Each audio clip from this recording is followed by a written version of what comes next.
Buenos días, en esta oportunidad le vamos a disertar sobre los derechos humanos en los centros Centinela como factor de prevención del COVID-19, una mirada a la custodia humanitaria. El equipo está conformado por Luis Reyes, Yadira Flores y Nírida Loreto, y quien les habla, Heila González.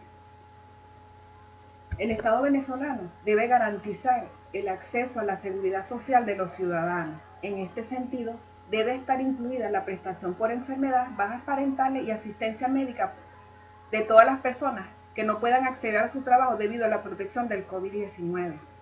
Esto también es fundamental para que la población se ciña a las medidas de salud pública adaptadas por los estados. En este orden de ideas, los derechos humanos son universales, están a menudo contemplados en la ley y garantizados por ella, a través de los tratados, el derecho internacional, consuetudinario, los principios generales y otras fuentes del derecho internacional. En atención a lo señalado en el párrafo anterior, es importante destacar que en el contexto de la Constitución Nacional también se contempla la protección de los derechos humanos, donde el Estado se hace garante. De igual forma, se garantiza la libertad personal e igualdad ante la ley. En este mismo sentido está avalada la no discriminación a fin de que todas las personas sean reconocidas y respetadas en términos de igualdad en cuanto a sus derechos y libertades como principios éticos, económicos insosulables. Vale decir, SARI 2020 señala que hemos visto cómo el virus nos discrimina, pero sus impactos sí lo hacen, al exponer profundas debilidades en la prestación de servicios públicos y desigualdades estructurales que impiden el acceso a los mismos. Debemos asegurarnos de que se aborden adecuadamente en la respuesta. Dada lo anterior, para asegurar el manejo y tratamiento clínico de los casos sospechosos o confirmados del COVID-19, los centros Centinela, acondicionados a la salud pública, privada, policial y militar, cumplen un protocolo para evitar sus capacidades instaladas para dar una respuesta adecuada. Por parte de la estrategia del manejo hospitalario, se han designado establecimientos de salud ante los casos de los venezolanos que han regresado al país para cumplir el protocolo de aislamiento, para evitar el conglomerado de personas y evitar los casos de transmisión comunitaria sostenida. Es importante destacar que todos los centros asistenciales deben intervenir para el manejo clínico en el caso de que surjan casos severos y críticos. Resulta oportuno señalar que el aspecto social que incorpora la Constitución del 99 resulta novedoso y comprende amplias dimensiones familiares, laborales, educacionales, ciudadanas, de seguridad social y de salud, de la vivienda digna, del desarrollo de la convivencia social y la participación ciudadana en el ejercicio de su propia soberanía.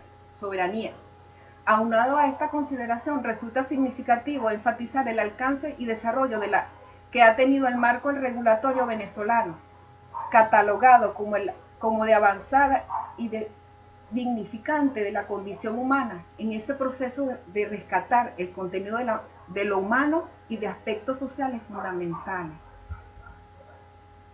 Por otra parte, la protección de los derechos humanos está establecida en la Constitución de la República de Venezuela. Al efecto, en el artículo 23 surge vigente establece que los tratados, pactos y convenciones relativos a los derechos humanos suscritos y ratificados por Venezuela tienen jerarquía constitucional y prevalecen en este orden interno, en la medida en que contengan normas sobre su goce y ejercicio más favorables a los establecidos en esta Constitución y en las leyes de la República, y son de aplicación inmediata, directa, por los tribunales y demás órganos del poder público.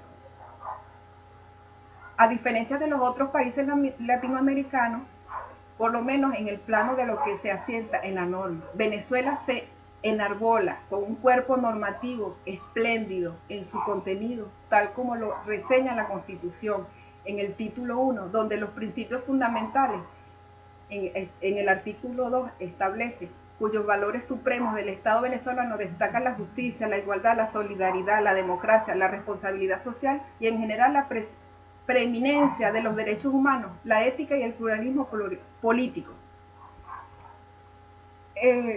Por otra parte, es importante resaltar que los derechos humanos son el conjunto de características y atributos propios del ser humano derivados de su dignidad, por lo que no pueden ser afectados o vulnerados. Sin ellos las personas no pueden existir ni llevar una vida propiamente humana. Por tanto, es imprescindible que los estados y sus leyes los reconozcan, los difundan y protejan y garanticen. Para la ONU, los derechos humanos son derechos inherentes a todos los seres humanos, sin distinción alguna de raza, sexo, nacionalidad, origen étnico, lengua, religión o cualquier otra condición. Entre los derechos humanos se incluyen el derecho a la vida, a la libertad y no estar sometido ni a esclavitud ni a tortura, a la libertad de opinión y de expresión, a la educación y al trabajo, entre otros muchos. Estos derechos corresponden a toda persona sin discriminación alguna. Desde esta perspectiva es importante hacer referencia en la función del Estado como garante de los derechos humanos. Es cardinal en el concepto de Estado de Derecho. Ciertas instituciones constitucionales fundamentales como la separación de poderes del Estado y la reserva legal son otras tantas garantías genéricas para los derechos humanos, pero expresan el alcance del papel del Estado a este respecto en el constitucionalismo democrático. En este orden, la Declaración Universal de los Derechos Humanos plantea que los Estados han de comprometerse a garantizar, en cooperación de la Organización de las Naciones Unidas, el respeto universal y efectivo de los derechos y libertades fundamentales del hombre. De tal modo, a los Estados les corresponde reconocer los derechos humanos, declarar y manifestar su existencia y contenido, respetarlos sin infringir los derechos de las personas, ya sea por acción de derecho o por omisión, garantizarlos, crear las normas legales y condiciones materiales que le permitan el ejercicio de los derechos de todas las personas, armonizarlos, es decir, compartirlos de los derechos unos a los otros buscando el bien común, promoverlos, educar a la población en todos sus derechos y finalmente crear condiciones y adaptar medidas que apunten al pleno ejercicio de los derechos humanos.